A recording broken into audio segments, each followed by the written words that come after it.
They told me to smile when I signed my name away. I was 26. My hands smelled like soil and dying carnations, and I was about to marry a man who could kill me with one hand before his coffee got cold. Everyone in that room knew our marriage was a lie. What they didn't know, what I didn't know yet, was that the lie was the only thing keeping me alive, and that within 30 days, every wolf in that pack would be hunting for the crack in it. This is the story of the year I sold my name to a billionaire alpha to save my family. And the year I almost lost everything trying to save him back. Stay with me, the fairy tale part doesn't last long. Part 1. The pen was heavier than it had any right to be. That's the thing I remember most clearly, even now, not the marble floors, not the men in dark suits standing along the walls like they'd been carved there, not even him.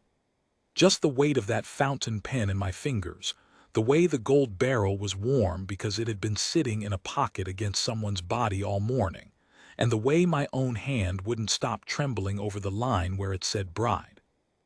I have a habit when I'm scared of pretending I'm somewhere else, so I pretended I was back in the greenhouse where my hands knew what to do, where the air was thick and green and smelled of wet bark and root, and the particular mineral sweetness of geraniums that need watering. I pretended the trembling was just the cold. It wasn't the cold.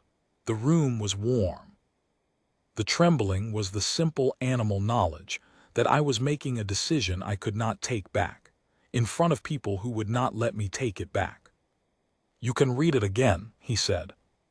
His voice did something to the air. I'd noticed it the first time we met, and I noticed it now, a low, even register that didn't ask for attention so much as assume it. Soren Vale never raised his voice. I would learn, over the next year, that men who never raise their voices are usually the ones who don't need to. "I've read it 3 times, I said. "Read it a 4th. Are you trying to talk me out of this?" For just a moment, something moved behind his eyes.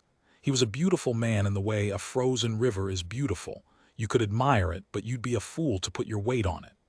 Dark hair, a jaw that looked like it had been set in a permanent decision, and eyes the strange pale amber of cheap whiskey held up to a window. When he looked at me directly, which he was doing then, I felt it in the back of my neck, an old instinct that had nothing to do with attraction and everything to do with prey. "No," he said. "I'm trying to make sure that when you regret this, and you will, you remember that I gave you the chance to leave." I signed. The pen scratched.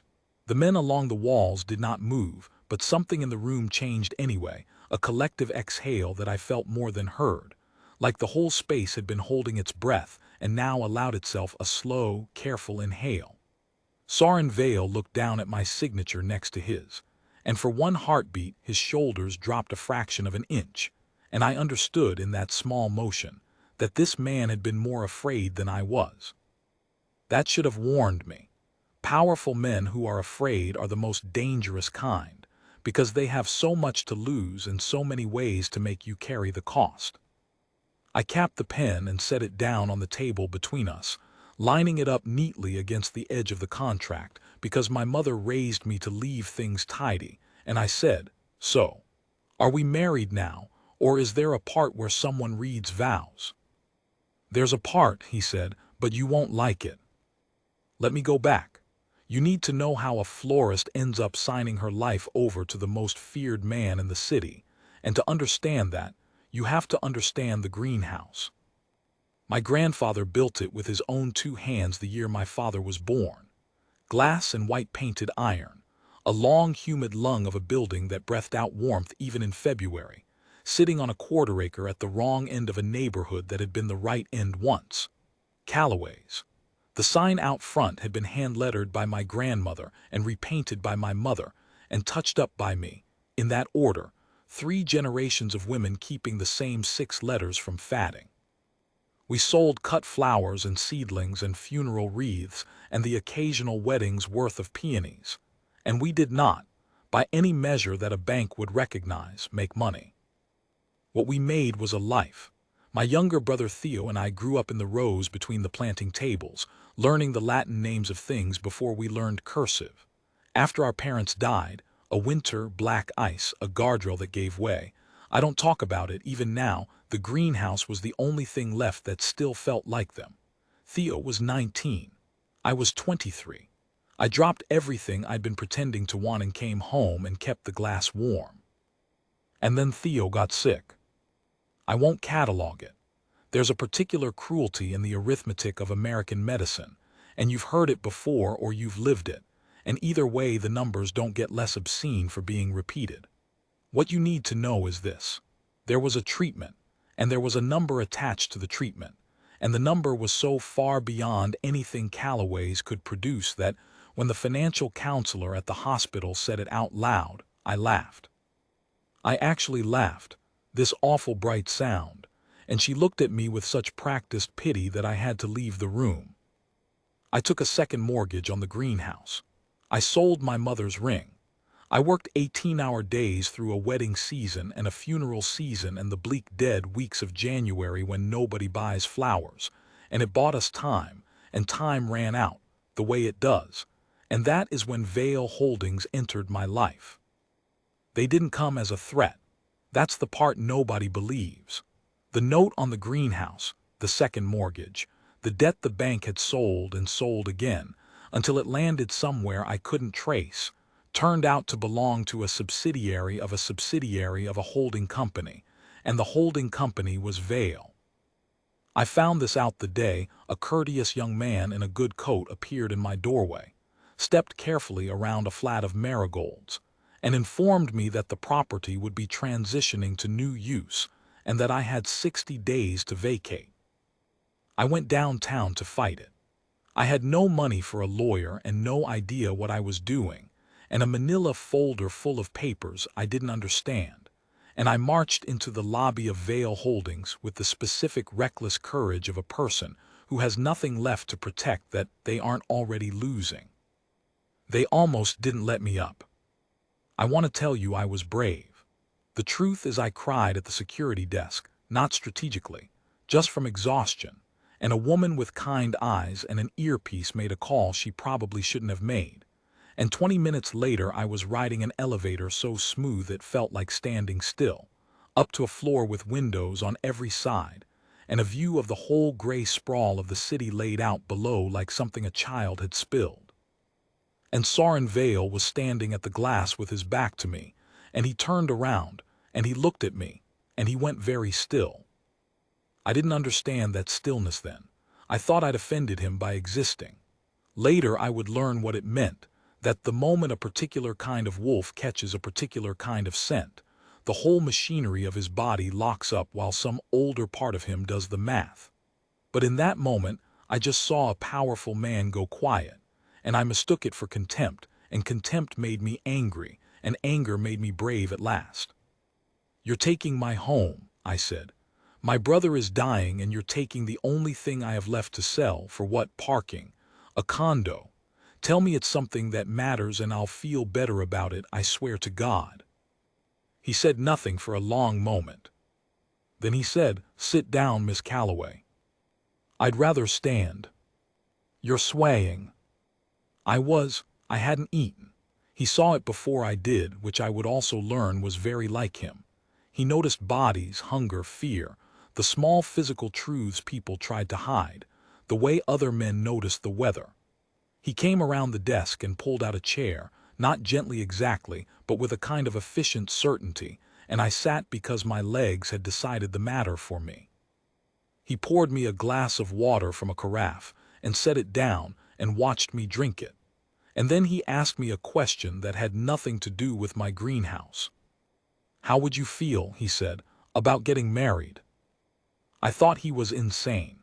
Then I thought he was cruel. Then he explained, and I understood that he was both desperate and serious, and that the two together made him something I didn't have a word for yet. He told me about his father first.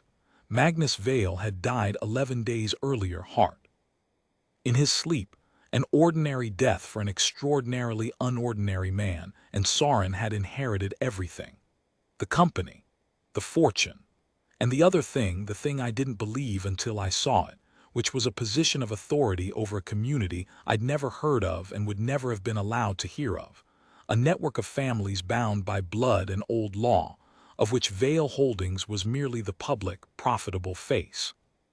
He told me with the flat affect of a man reciting a tax code, an alpha, the leader of his pack. And his pack was governed by an agreement older than the country we stood in, a set of laws his people called the Concord, and the Concord had a clause about succession that his father had always assumed would never matter because his father had always assumed Soren would be settled and bonded long before he had to use it. The clause was this: when an alpha dies, the one who takes his place must present a bonded mate before the gathered families within one turning of the moon, a mate publicly, formally bound to him. If he cannot, if he stands before the families alone, then any wolf of sufficient rank may challenge him for the position. And the challenge is not a vote.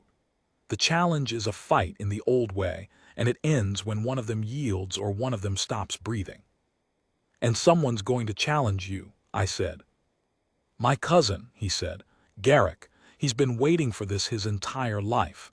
He'd have moved the day after my father's funeral if the moon had been right. Something hardened in his face. It will be right in 19 days. So bond with someone. I gestured at the office, the view, the visible architecture of his power. Surely there's a line out the door. For the first time he almost smiled. It was not a kind expression. A bond can't be performed, he said. Among my kind it's something other wolves can sense. A true mate bond has a scent isn't the right word, but it's the closest one. It's unmistakable. If I bring forward a woman from one of the families and pretend, Garrick will know within seconds, and then I will have lied to the Concord, which is worse than standing alone. I will have given him not just a challenge, but a cause. Then I really don't see how I help you. I assume I'd smell like a lie too. You're human, he said. Humans don't carry the bond the way we do. A human mate's scent is quieter, harder to read. It can be masked for a time with old craft, long enough to satisfy the law. He paused. And no one would expect it. An alpha taking a human mate is rare. It will be deeply unpopular. Garrick won't be looking for a fake where he's already disgusted to find a real one. I sat with that. The water glass was sweating in my hand. Somewhere below us the city went about its business. 8 million people who did not know that the man who owned the building they were walking past turned into a wolf and answered to laws older than the flag on the courthouse. And what do I get, I said, for being your unpopular human lie? He told me. He named the number, and the number erased Theo's debt, and the greenhouse, and a great deal more besides.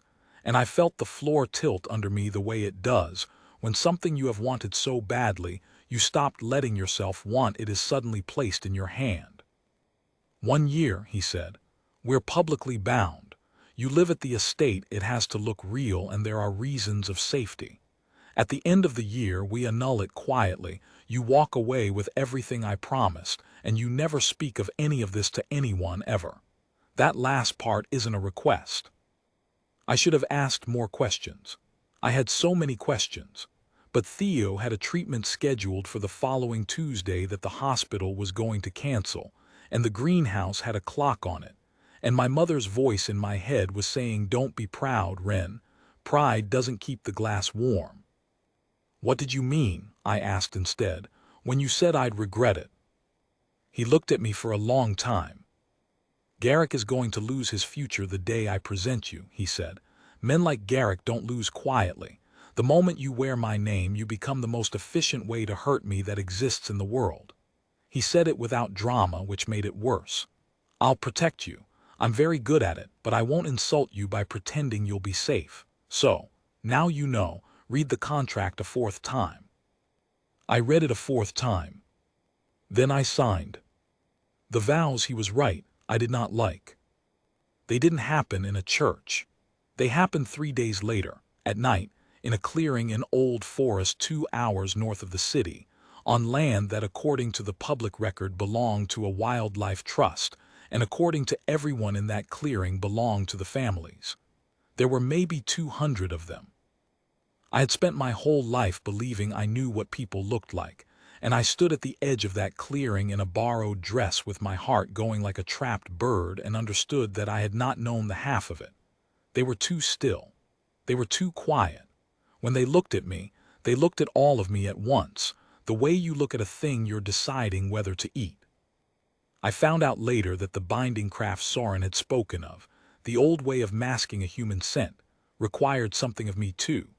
A woman they called the keeper, ancient and small and smelling of wood smoke and crushed herbs, took my hands in hers and pressed her thumbs into my palms and spoke words in a language I didn't know.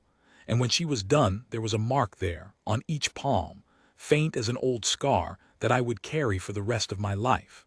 It tied my scent to his. It made the lie smell like the truth. It also, the keeper told me with eyes that did not blink, meant that for as long as the binding held, I would feel it when he was hurt, and he would feel it when I was afraid, and there was no craft on earth that could turn that off once it was on. Did you know that?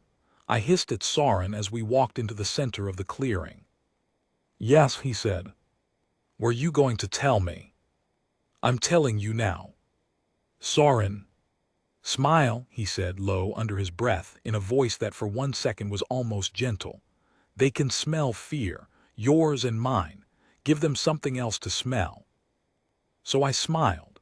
I stood in a clearing full of monsters wearing the faces of people, with wood smoke in my nose and the keeper's mark stinging in my palms, and I smiled up at a man I'd known for 6 days, and he looked down at me, and whatever he saw made his jaw unlock just slightly, and he took my marked hands in his, and the whole clearing went silent at once, 200 breaths stopping together. He spoke the words. I spoke mine, which I'd memorized in the car, my voice thinner than I wanted it to be. And then there was a moment. I have tried many times to describe this moment, and I always fail, where something passed between our joined hands like a current finding a wire, and the marks on my palms went from sting to heat to a deep, sudden, full-body warmth, like stepping into the greenhouse on the coldest day of the year. And I gasped, and I saw Soren's eyes widen by a fraction, and I felt for one impossible second the strange weather of another person's heartbeat layered over my own. The clearing erupted, not in cheers, in something lower, a sound from 200 throats that raised every hair on my body that I can only call recognition. They had felt it. They had felt the bond take, and it had read as true, and I watched the disbelief move across their faces, the alpha's human mate, and I knew Soren had been right about how unpopular I would be. And then I saw, at the far edge of the clearing, a man who was not making the sound. He was tall, fair where Soren was dark, handsome in a way that had something hungry under it. He stood with his arms crossed and his head tilted, and he was watching me, only me, not the ceremony, not Soren, just me, with the expression of a man trying to read very small print at the bottom of a contract. The expression of a man who has just been told something is true and is not sure he believes it, and has all the time in the world to find out. I didn't have to be told who he was. Garrick smiled at me across the clearing. I made myself smile back. I don't know where I found it, but I held his eyes and I smiled, the way you smile at a dog you're afraid of so it doesn't know you're afraid, and I felt Soren's hand tighten around mine, and through the new strange wire of the bond, I felt something from him that he would never in 1,000 years have said out loud. He was afraid for me. That night I lay awake in a bedroom the size of my entire greenhouse, in a bed I could have gotten lost in a house full of people who could hear my heartbeat through the walls, and I held my hands up in the dark and looked at the faint marks the keeper had left in my palms. I thought about Theo, who would get his treatment on Tuesday now, who didn't know and could never know what had traded for it. I thought about the greenhouse safe now, the glass warm, the geraniums alive. I thought about my mother's voice. Pride doesn't keep the glass warm, and I wondered if she'd have been proud of me or horrified, and I decided she'd have been both, which is the most honest thing a daughter can hope for. And I thought about the moment in the clearing, the current finding the wire, the warmth, The way, for 1 second, I had felt another person's heart keeping time inside my chest, and how it had not felt like a trick or a craft or a lie at all. Soren had told me the bond would let me feel it when he was hurt. He had not mentioned that I would also, lying awake at 2 in the morning, be able to feel that somewhere in that enormous silent house, he was awake too. I pressed my marked palms flat against my chest and stared at the ceiling, and made myself a promise that I would keep for exactly as long as I was able to. It wasn't a kiss. It wasn't anything you'd expect. It was a Tuesday. They were always Tuesdays, the days that changed my life. And I was sitting at the long table in the estate's breakfast room at 6 in the morning because I couldn't sleep. And Soren came in already dressed for the world, and he stopped in the doorway when he saw me. And instead of the cool nod I'd grown used to, he asked me a question. "Did you eat?" I'd been at the estate 8 days by then. I had learned a great deal in those 8 days. I had learned that the house ran on a silence so total it had texture, that there were people who worked there I never saw and only knew by the way coffee appeared and laundry vanished, and that every one of them could hear my heart from another room and judged me by it. I had learned to walk through that house like a guest at a museum where the exhibits were watching me back. But I had not learned that Soren Vale, who owned half the visible city and answered to laws older than the country, kept track of whether a near stranger had eaten breakfast. "Not yet," I said. He went to the sideboard. He made me a plate. He did it badly, too much of one thing, none of another, a man who had clearly never made a plate for another person in his life and was approaching it like an engineering problem. And he set it down in front of me without a word, and then sat across from me with his coffee and his phone, and did not look at me again. And I sat there looking at that ridiculous, lopsided, overbuttered plate, and something in my chest did a slow and terrible thing, and I thought, oh no. That was day 9. So you see, I was being precise in the last part. 9 days.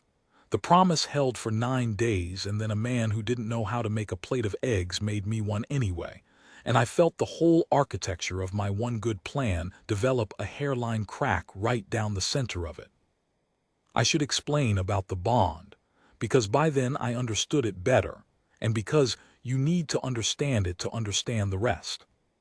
The keeper had told me the truth in the clearing. It was not a trick I could turn off. It ran in both directions, low and constant, like a radio left on in another room, most of the time just static, a faint awareness that the other person existed somewhere in the world. But it sharpened with feeling. When Soren was angry, and he was angry more often than his still face admitted, I'd get a tightness behind my sternum, a pressure like weather coming. When he was tired, I'd find my own shoulders aching for no reason.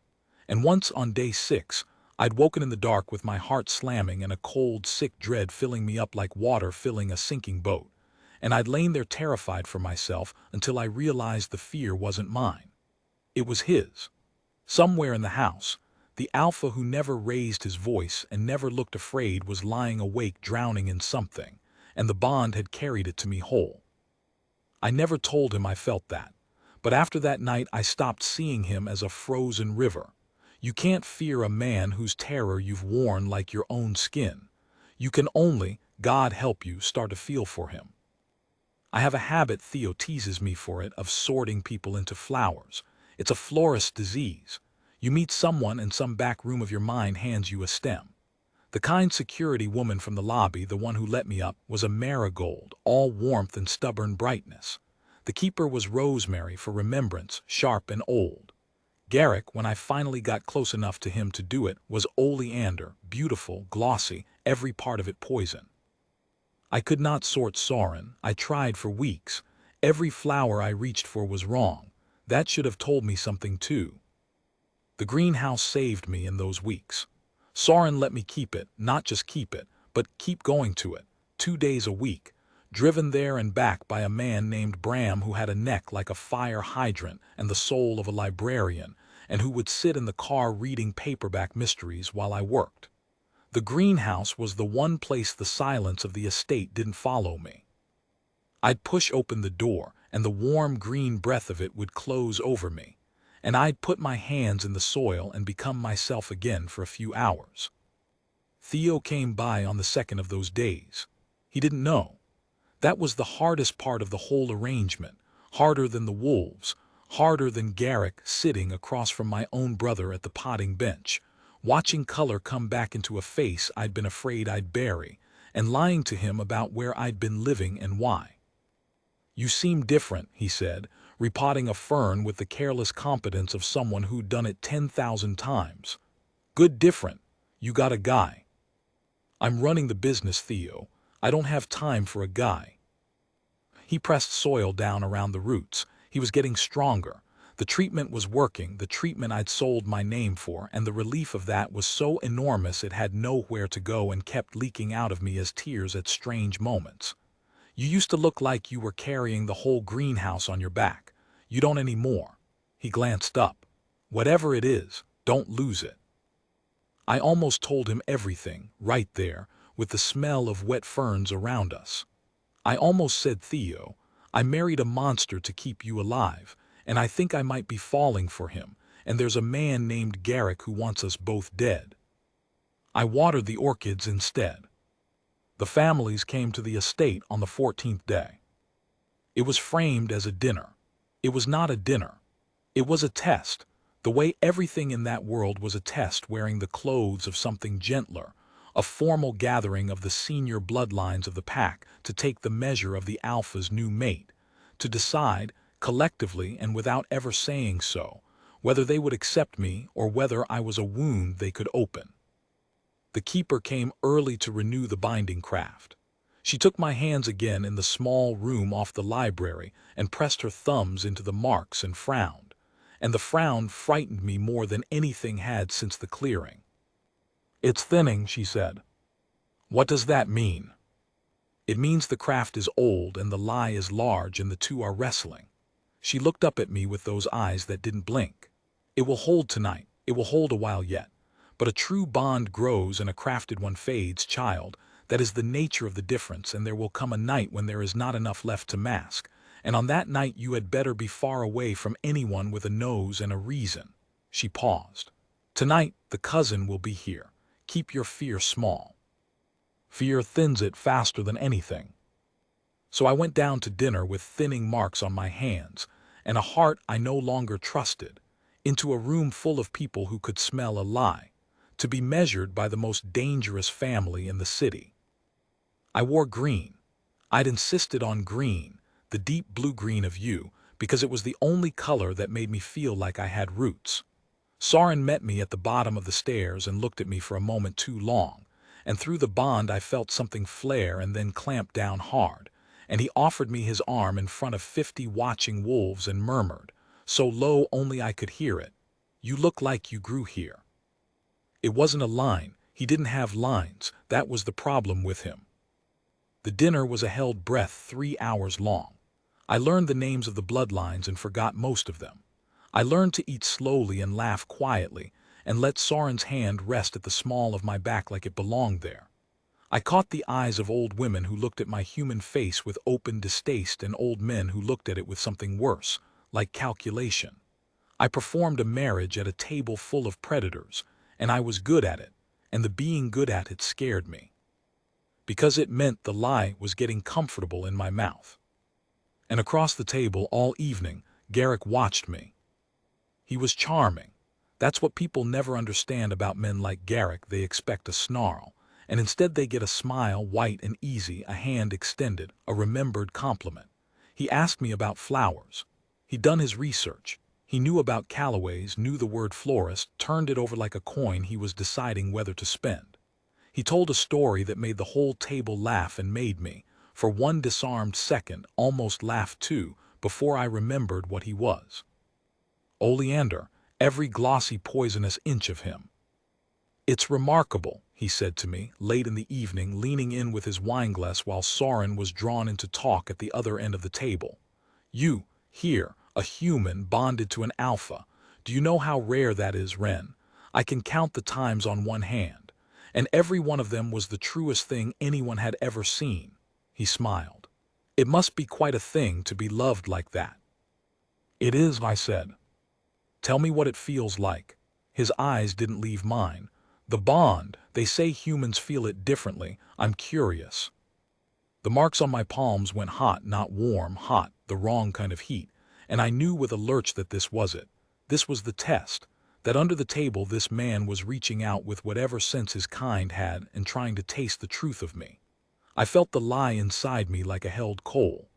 I felt my own fear start to rise, and I heard the keeper's voice. Fear thins it faster than anything, and I did the only thing I could think to do. I told the truth, just a different truth. It feels, I said slowly, like there's a window open in a house you didn't know had that many rooms. You go to sleep and you can feel that the house is bigger than it was. You wake up and someone's heart is keeping time next to yours and you didn't put it there and you can't take it out. I held his eyes. My voice didn't shake, which was a miracle. It's terrifying, honestly. I don't recommend it. It's like being haunted by someone who's still alive. I had described exactly what I felt. Every word was true. And because every word was true, it smelled true. And I watched the doubt move across Garrick's beautiful face and find nothing to grip, and the hot wrongness in my palms cooled by a degree. For 1 second, I thought I'd won. Then he smiled wider, and I understood that I'd shown him too much. I'd shown him I knew exactly what to say. And a woman who knows exactly what to say is a woman who has rehearsed. You're clever, he said with real appreciation, the way you'd compliment an opponent's move. He chose a clever one. I like that. He sat back and lifted his wine to me in a small private toast. We're going to get to know each other very well, you and I can feel it. The dinner ended. The families left in their long, quiet cars, and I went out onto the stone terrace at the back of the estate to breathe, because for 3 hours I'd been breathing in measured, careful sips, and I needed to remember how to do it like a person. The night was cold and enormous. The estate's grounds rolled away into dark, and beyond them the forest, and I stood at the balustrade with my marked hands wrapped around my own arms, and let the lie I'd been carrying all evening loosen its grip on my chest. Somewhere behind me in the house I could feel Soren. The bond gave me that now, a sense of where moving through the rooms, and the awareness of it was a comfort I no longer pretended I didn't want. You did well tonight. I didn't jump. I'd like to say I didn't jump. Garrick had not left with the others.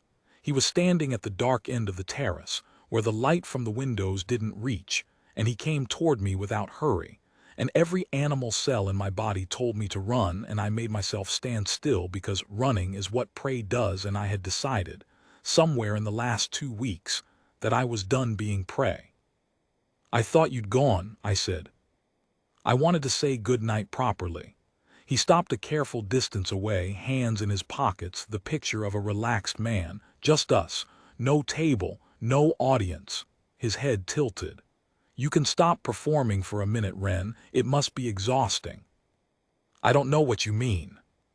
Of course you do. He said it kindly. That was the horror of him, the kindness. Here's what I know. I know my uncle died without an heir who'd done his duty. I know my cousin had 11 days and a problem he couldn't solve, and then suddenly, 11 days later, he produced a wife. He took a step closer.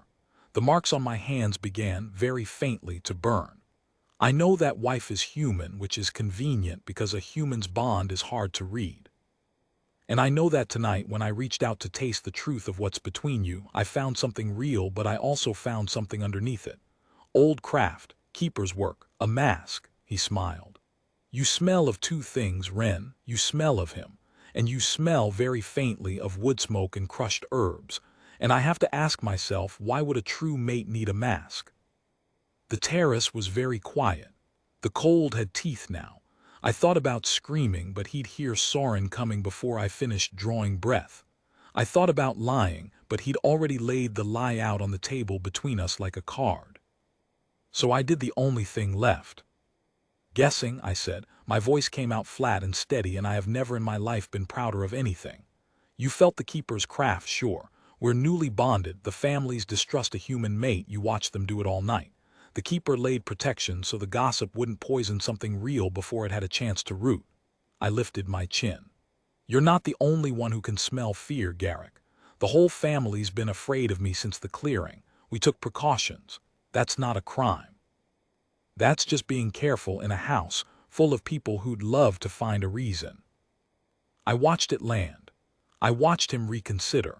It was a good lie. It was the best lie because it was built entirely out of true things. And for a long, swinging, scale-balanced moment, I genuinely did not know which way he would fall. He laughed soft and low. You know, he said, I almost believe you. That's the thing, I almost do. He turned to go, then turned back, and the kindness was gone from his face for the first time all night, and what was underneath it was the thing I'd smelled all along. But I don't have to prove it tonight. I have time. The moon's still rising, and here's the part you should think about while you're lying awake in that big house listening to a heart you can supposedly feel. He came close enough that I could smell the wine and under it something colder. Even if it's real, even if every bit of it is true, you're still a human bonded to an alpha against the will of every old family in this pack. Do you have any idea how breakable that makes you? You're not a wife, Ren. You're a weakness, and he knows it. Ask him. Ask him why he really chose someone with no family to protect her and no one who'd come looking. I didn't answer. I couldn't. Because some small, awful part of me had already asked that question in the dark, on the nights I lay awake feeling Soren's heart keep time with mine. Why me? Why someone with no one, and had not liked where the answer pointed? Garrick saw it, of course he saw it. He saw everything. Good night, Ren, he said gently. And then, already walking away, already a shadow folding back into the dark end of the terrace, he tossed it over his shoulder so lightly, so casually, that it took a full second to hit me. Give my best to your brother, Theo, isn't it? I do hope the treatment's still going well. I don't remember crossing the terrace. I don't remember the doors. I remember being inside in the bright, silent hall, with my back against the cold wall and my marked hands pressed flat against the stone and my whole body shaking. Not with cold this time, with something much worse. And I remember Soren coming around the corner fast, faster than a man should move, because he'd felt it. He'd felt my fear come up the bond like a flood. He took one look at my face and his own went to something I'd never seen on it, something that made the hair stand up on my arms, and he didn't ask what was wrong. He asked one word. Garrick. I nodded. I tried to speak and couldn't. He stepped in close and put his hands on my shoulders, careful, so careful, a man holding something he was suddenly afraid would break. And through the bond I felt his fury, and under his fury his fear, and under his fear unmistakable, the thing he had no words for and I had no flower for, and he said my name, just my name, Ren, like it was a question and an apology at once. And I looked up at the alpha I'd married for money. The man I'd promised myself I would not feel anything for. The man who'd made me a lopsided plate of eggs on the 9th day. And I told him the thing that mattered. He knows about Theo, I said. Soren, he knows about my brother. Whatever happened next, I would think later, started in that exact second. In the way the fear left Soren's face all at once, and something far quieter and far more frightening moved in to take its place. The thing about a man who never raises his voice is that you don't know what his rage looks like until you're standing in it. Soren didn't shout when I told him Garrick knew about Theo. He didn't break anything. He went very still in the bright hall, the way he'd gone still the first time he ever saw me, and then he took out his phone and made 3 calls in a voice so level it could have been ordering dinner.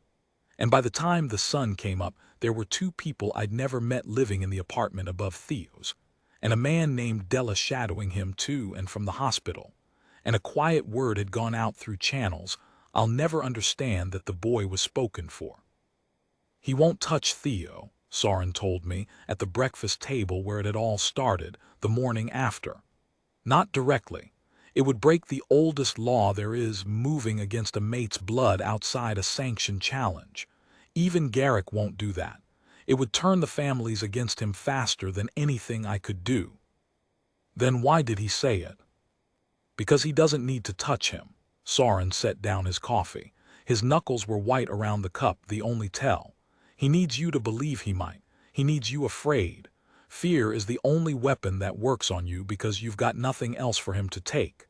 He looked at me, and through the bond I felt the thing he was holding back press against the inside of my chest. He's trying to make you run.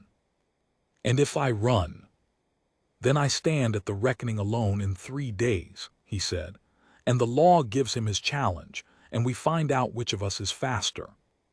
He said it like a weather report, but I'd worn his fear like a second skin for 2 weeks by then, and I knew exactly how fast he thought Garrick was. I asked him the question that night, the one Garrick had planted on the terrace like a seed in bad soil. We were in the library, the one room in that enormous house that felt like it had been lived in, books to the ceiling, a fire that someone kept burning even though wolves don't feel the cold the way I do. He'd noticed I was always cold and never said anything. The fire just started appearing. I'd stopped pretending not to notice the things he did without words. "Why me?" I said. He looked up from the contract. He wasn't really reading. "You could have chosen anyone," I said. The fire popped. "Garrick said you chose someone with no family, no one to protect me, no one who'd come looking if something happened." My voice didn't shake, but it cost me. "Is that true?" For a long time he didn't answer. And in the not answering, I got my answer, and it landed in me like a stone going down a well, that long falling silence before the splash. "Yes," he said finally. I'd known it was coming, and it still took the air out of me. "I needed someone the families couldn't reach," he said, and he said it looking right at me, which I'll give him. He didn't look away, he made himself watch it hit me. "Someone with no leverage points, no parents to threaten, no fortune to seize. I told myself I was protecting you by choosing you. The truth is I chose you because there was no one to protect, because it made you safe to use." His jaw worked. "I went looking for a person with no one in the world, Ren, and I found you crying at my security desk, and I thought, there, that one's perfect, because she's alone." The fire burned. I didn't say anything. There wasn't anything to say that wouldn't be a lie or a scream. "And then," he said, quieter, "you described the bond to Garrick at that dinner. Do you remember? You said it was like being haunted by someone who's still alive. And I sat at the other end of that table and I realized you weren't performing. You actually felt it. The thing I'd told myself was a piece of craft, a tool, a contract. You were living inside it the same as me." He set the papers down. "I picked you because you were alone. And somewhere in the last 2 weeks I stopped being able to stand the thought of it. Of you alone. After." He shook his head once, like a man trying to clear water from his ears. "That's the cruelest thing I've ever done to anyone, and I did it to the one person I—" He stopped. He didn't finish it. He was a man who never said anything he hadn't decided to say, and he decided, in that second, not to say the rest. But the bond doesn't lie, and the bond doesn't stop, and the end of that sentence came across it whole and silent and undeniable, and we sat there in the firelight with the truth of it lying between us like a third person in the room. I should have been angry. Part of me was. But I'd grown up in a greenhouse, and I knew the difference between a thing that was planted on purpose and a thing that took root anyway in soil it was never meant for, and I knew which one we were. "I'm not going to run," I said. "Ren, you should know that, whatever you decided not to finish saying. I'm not running, I'm not abandoning you at the reckoning, and I'm not letting that man have what he wants because he scared me on a terrace." I stood up. My hands were shaking, the old greenhouse tremble, the animal one. "I came into this to save my brother. I'm not going to win it by helping someone like Garrick run this pack." He looked at me like I'd said something in a language he'd given up on hearing. "You don't owe me that," he said. "I know," I said. "That's what makes it mine to give." Garrick made his offer the next morning, and he made it the way he did everything, beautifully. A car came for me when Soren was away in the city. Not a kidnapping, an invitation, the driver polite, the destination a cafe I'd actually heard of, sunlight and good coffee, and a window box of geraniums that needed deadheading. Garrick was already there. He stood when I came in, pulled out my chair, ordered me something I didn't ask for and turned out to want. "I'm not going to threaten you," he said once we were sitting. "I want to be clear about that. I find threats distasteful and, where you're concerned, unnecessary." He folded his hands. "I'm going to make you an offer, and it's a good one, and I want you to actually hear it before you decide I'm the villain. You said you hoped my brother's treatment was going well." "I do." He looked almost wounded. "Ren, Theo gets to keep getting better. Whatever you decide, I'd never touch the boy. It would cost me everything, and I'm not stupid. That was just me letting you know I'd done my homework. People mistake I know things about you for I will hurt you. I only ever meant the first one." He leaned in. "Here is the second one, the real one. In 3 days my cousin presents you to the families. If the bond reads true, he keeps his seat and I go home with nothing. If you simply aren't there, if you've gone back to your greenhouse and your brother and your perfectly good small life, then he stands alone. The law gives me my challenge, and I take what should have been mine from the start. And what do I get? Everything you came for and more." He named a number that dwarfed the first one. "Theo's debt gone already. I'll do it today as a gesture of good faith, no strings. The greenhouse paid off and yours forever.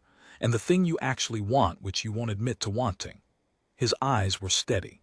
"You walk away before it ends. You don't have to be in the room. You don't have to feel it happen through that bond you're so haunted by. You go home, and one day a lawyer tells you it's over, and you never have to watch."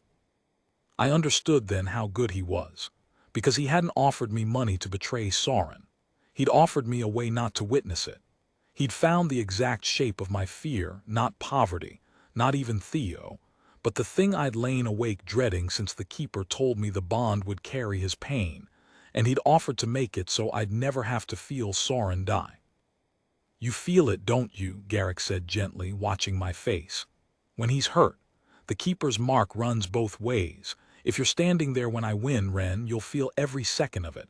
I'm offering you the mercy of distance. That's all. Go home.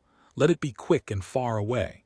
Save the brother, keep the glass warm, and don't make yourself live inside the worst night of your life when you don't have to." The geraniums in the window box needed deadheading.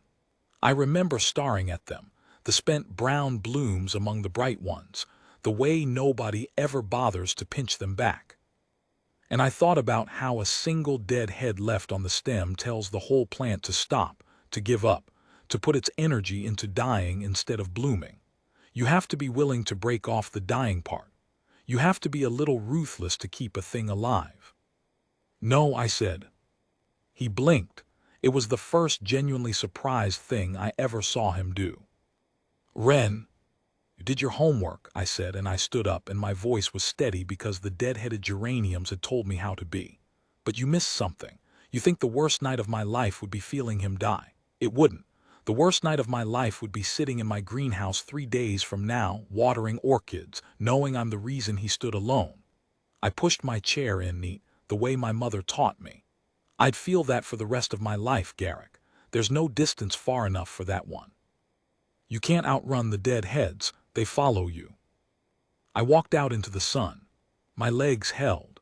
I got 2 blocks before I had to stop and lean against a wall and breathe. And I want to be honest with you here, because I promised I would be. I thought about it. Standing against that wall, with Theo's whole future sitting in Garrick's hand like a coin he'd offered to just give me, I thought about it for a long, ugly minute. Then I called Bram and asked him to take me to the greenhouse, because I needed my hands in the soil. Because I needed to be myself for an hour before I went back and told Soren I'd chosen him over the safe thing and the smart thing and the thing that would have let me keep both my brother and my conscience and never have to watch. That was my mistake. The greenhouse, I should have known. It was the one place in the world Garrick knew exactly where to find me. I knew something was wrong before I opened the door, because the door was already open, and the warm green breath of the place was carrying something into the cold afternoon that didn't belong there. A sharpness, copper and adrenaline, the smell of a body that had recently been afraid. Theo's bike was leaning against the wall outside. Theo's bike, which should have been at the hospital, where Della was supposed to be shadowing him, where he was supposed to be safe. Bram's hand closed on my arm. "Wait," he said, and his voice had gone to something I'd never heard from the man with the paperback mysteries. "Ren, wait, let me." I didn't wait. There's a kind of fear that makes you slow and a kind that makes you stupid and fast, and I had the second kind, and I was through the door and into the warm green dark of my grandfather's greenhouse before Bram could stop me. Theo was on the floor by the potting bench, conscious, a bruise coming up purple along his jaw, his eyes huge. And standing over him, perfectly relaxed, turning a trowel over in his hands like he was admiring the craftsmanship, was Garrick. "You really should have taken the deal," he said without looking up. "I'd have left him alone. I told you I'd leave him alone, and I meant it outside a sanctioned challenge. But you said no in a cafe and then you led me straight to him, and now I'm afraid the rules have changed." He set the trowel down on the bench gently among my seedlings. "Here's what's going to happen. You're going to call Soren. You're going to tell him to come here alone. And when he does, we'll settle it here today, just the three of us and your brother, instead of in front of the families in 3 days. Quieter, cleaner. No witnesses to argue about whether the bond was real." He smiled. "And no keeper's craft to renew.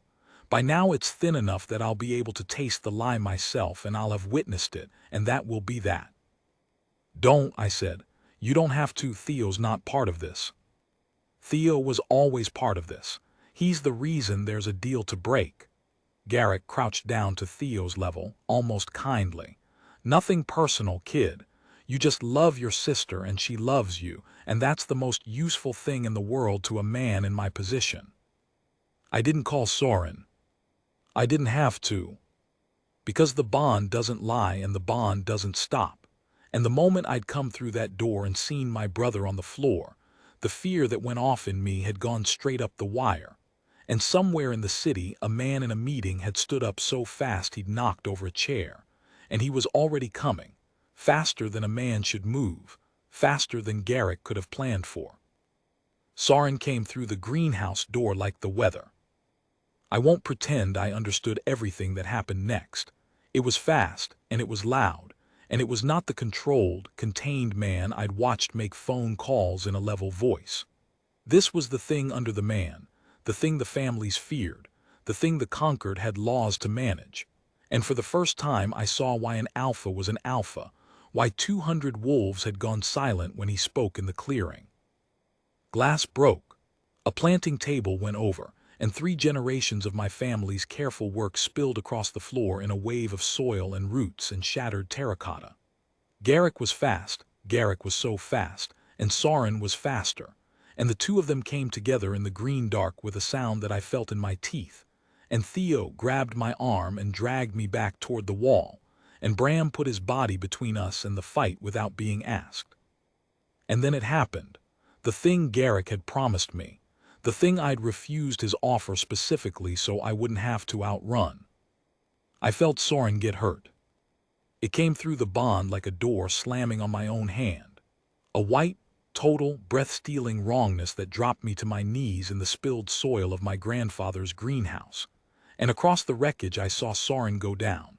Saw the dark spreading at his side where Garrick had gotten through. Saw the cousin step back with something red on his hands, and that beautiful poisoned smile, and the absolute certainty of a man who has just felt his opponent break. "There," Garrick said, breathing hard, almost gentle. "Now we're nearly done." Theo was shouting something. Bram was moving, and I was on my knees in the dirt with another man's agony filling up my whole body like water filling a sinking boat, and Soren was looking at me across the broken glass with whiskey eyes gone dim, trying to tell me something with the last of his strength. And I knew the way you know the worst things, all at once and too late, that there was exactly one thing in the world that could still change what happened in the next 10 seconds. It is the simplest thing I have ever done, and the only thing I have ever done that I am sure of. There was Garrick, breathing hard, red on his hands, the smile already settling back into place. There was Soren on the floor among the broken terracotta, the dark spreading at his side, his eyes finding mine and going wide with the only fear I'd ever seen him show, fear of me, of what I was about to do, because he understood it a full second before Garrick did. And there was the narrow space between them, the killing space, and I put my body in it. Ren, Soren said, just my name. He'd said it that way once before in the bright hall after the terrace, and it had been a question and an apology. Now it was a command and a plea, and he didn't have the strength left to make it either. I didn't look at him, I looked at Garrick. You came here to expose a lie, I said. My voice was very calm. I don't know where the calm came from. I think it came from the same place the dead-headed geraniums had spoken from, that cold, clear, ruthless part of a person that only wakes up when something it loves is dying. You came to taste the craft on me and witness the fake and take the seat clean. So go ahead. I'm standing still. Reach out and taste it. Move, Garrick said. The smile was thinning. Ren, don't be stupid. Move out of the way and you still walk out of here with your brother. This isn't your fight. Became my fight the day I signed my name. I lifted my hands, the marked palms, the keeper's craft, the thinning lie. You said it yourself, the oldest law there is. You can't move against a mate's blood outside a sanctioned challenge. Not the brother, not the mate. You told me that across a breakfast table's worth of distance, you said even you wouldn't do it because it would turn every family in the pack against you forever. I took a step toward him, into the space he wanted, off the ground he needed. So here I am, standing between you and what you want. And you've got two choices, Garrick. You go through me and you finish Soren and you take the seat and you spend the rest of your life as the alpha who murdered an unarmed human woman to get it, and there is not one old family in this world who will ever kneel to that. Or you don't go through me, and he lives, and you've got nothing. I held his eyes. Pick. The greenhouse was very quiet. Somewhere a cracked pane ticked as the cold contracted it. Theo had gone still against the wall. Bram had stopped moving, not because he'd given up, I understood later, but because he was a witness, a pack member with a nose and a memory, and he had grasped exactly what I was doing and was making himself a wall of testimony. And Garrick looked at me, really looked, the way he had at the dinner table, reading the small print at the bottom of me. You'd die for him, he said slowly. It wasn't a question. It was a man revising everything he thought he knew. You'd actually stand here and let me for a marriage you bought and sold, for a deal. His head tilted. Why? And that question, why, the same one I'd asked Soren in the firelight, was the thing that did it. Because the answer rose up in me whole and undeniable, and it wasn't a thought. It was a flood, fear and fury, and the simple terrible fact of what I felt for the man bleeding on the floor of my grandfather's greenhouse, and it went up the bond like a tide coming in. And the keeper had told me, hadn't she? A crafted bond fades and a true one grows. For weeks the craft had been thinning, the lie unraveling, and I had been afraid of the night there wasn't enough left to mask. I'd had it backwards, we both had. There was nothing left to mask because there was nothing left of the lie. Somewhere in the eggs and the firelight and the worn-in library and the cold I never mentioned and the fire that kept appearing anyway, the crafted thing had quietly, stubbornly, against every rule, taken root. The way a seed will root in a crack in a sidewalk, in soil it was never meant for, because that is simply what living things do. The mask had been thinning because underneath it the real thing had grown up to take its place. And Garrick, reaching out with whatever sense his kind had, braced to taste the seam of a lie, tasted instead a bond so true it had no seam left at all. I watched it hit him. I watched the certainty go out of his face like water out of a cracked pot. He'd built everything on the fake. The whole challenge, the whole cause, the justification that would let the families forgive him for moving against his cousin, it all rested on the lie being a lie. And there was no lie. There was a human woman standing between him and an alpha, willing to die, bonded true, with a pack witness watching. And if he struck her now, he wouldn't be exposing a fraud. He'd be murdering the realest mate bond anyone in that greenhouse had ever stood inside of. No, Garrick breathed. That's not it was crafted, I felt the keepers. You felt what we were 3 weeks ago, I said. You're not the only one who didn't notice it change. He should have stopped there. He'd lost. Some animal part of him knew he'd lost. But men like Garrick don't lose quietly. I'd been told that on the first night, by the man who knew him best. And I saw the moment the cold arithmetic in him gave way to something hotter and older and stupider. The rage of a man watching his entire life evaporate over a florist in a wrecked greenhouse. And I saw his weight shift. And I knew with perfect clarity that he was going to do the thing that would destroy him, and that it would destroy me first. He lunged. I didn't move. I want that on the record. I'd made my choice in the dirt and I kept it. I stood my ground and I closed my eyes, and the last clear thought I had was absurd and complete. The orchids will need watering and there won't be anyone. And then the bond, which had carried his fear to me on the sixth night and his pain through me on this one, did the thing it does, and it ran the other way. It carried my terror to Soren. I have tried to describe a lot of things in this story that can't be described. This is the last and worst of them. I felt him get up. I felt it happen inside my own body, felt the wound and the blood and the dimming, and felt all of it just stop mattering to him in a single white instant, burned away by the only thing stronger than dying, which is the person you love about to die in front of you. He came up off that floor like something the law had been written to contain, and he crossed the killing space faster than Garrick had crossed it, faster than should have been possible for a man bleeding out, and the two of them came together one last time between me and the broken glass. I didn't see how it ended.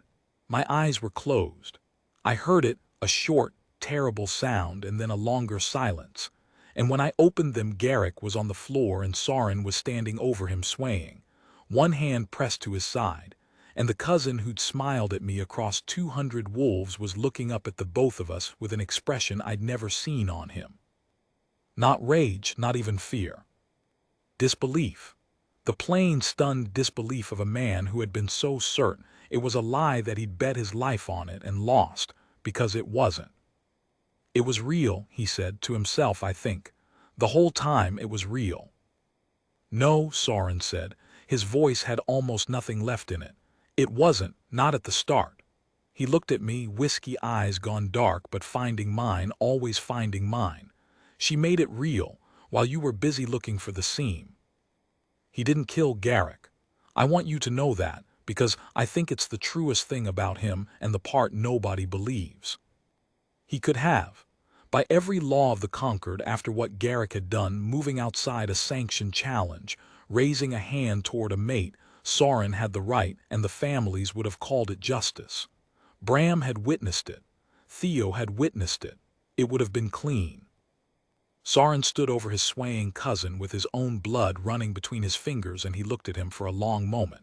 And then he said, in the level, quiet voice that had ordered dinner and made phone calls and never once been raised in all the weeks I knew him, "Get out of my territory. Take nothing. Tell no one I let you live.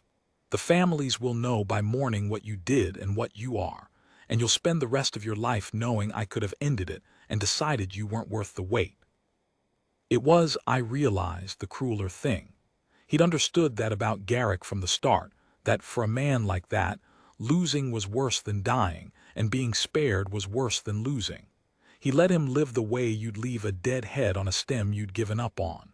A small mercy that was also a sentence. Garrick got up. He looked at me one last time, and there was something in it I've never been able to name, not hatred, quite. Something more like the look you give a door you walked past 1,000 times and never opened, the one that turned out to lead somewhere.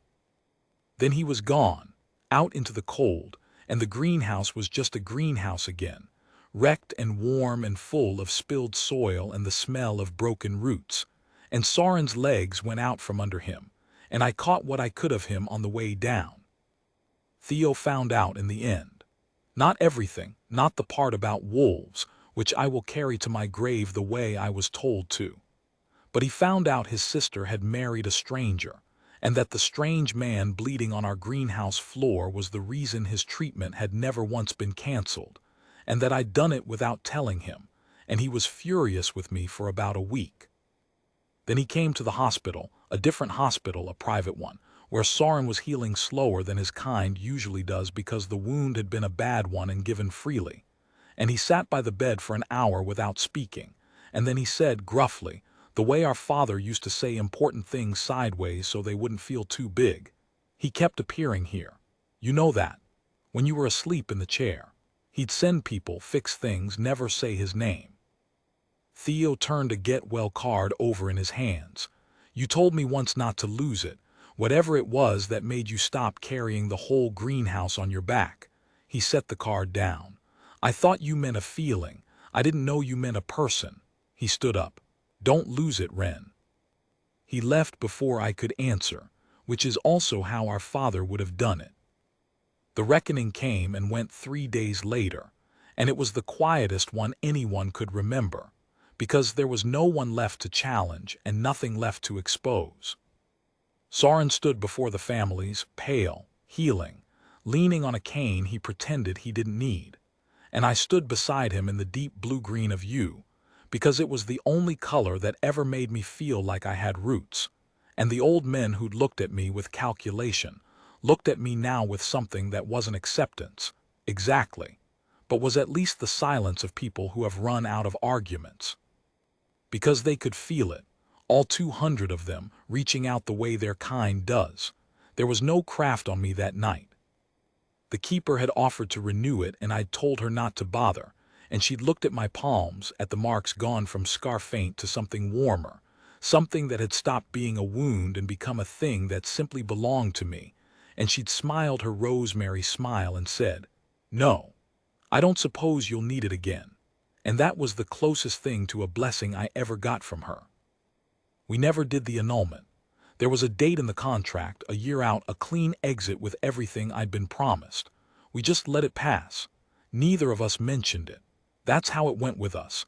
The important things got decided in the spaces around the words, in plates of eggs and fires that appeared on cold nights, and a contract that quietly went unenforced. He never made a speech. I never made one back. We were both people who'd learned the hard way that the loudest promises are the cheapest ones. I rebuilt the greenhouse. He paid for it and I let him.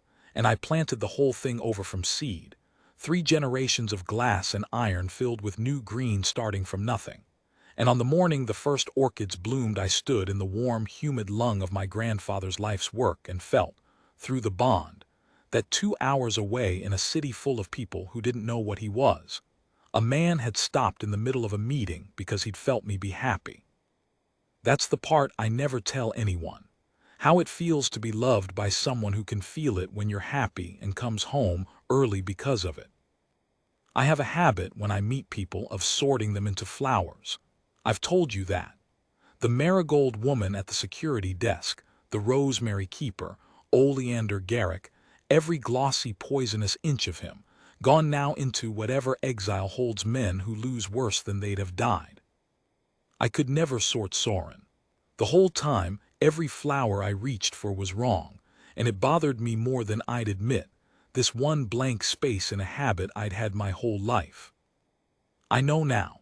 It came to me in the greenhouse, the morning of the orchids, watching the new green I'd planted from nothing in soil that had been broken and spilled and salted with terracotta and blood. Watching it root anyway, grow anyway, because that's what living things do in cracks they were never meant for. I finally know what flower he is. I'm not going to tell you. Some things you keep. You spend your whole life learning the names of everything so you can hand them to other people, and then one day you meet the one you'd rather not name, the one you'd rather just go on watching grow. There's a part I should probably leave out, but I promised at the start I'd be honest, so. A month after the reckoning, a card came to the greenhouse. No return address. Inside, nothing written, just a single pressed flower, gone brown and brittle with age, and I knew it on sight the way I know all of them, the way the back room of my mind handed me the stem before I'd finished looking. Oleander. Sauron said it meant nothing. Sauron said Garrick was finished, exiled, watched, that men like him made one grand gesture from the dark and then faded. Sauron said a lot of calm, level things in his calm, level voice, the way he did when he was telling me a comfortable thing instead of a true one. But I keep the card. I press the flower flat between the pages of the book where I keep all my flowers, and I wrote the date under it in pencil, and some nights I take it out and look at it, and I think about a man who bet his life that we were a lie and lost because we weren't.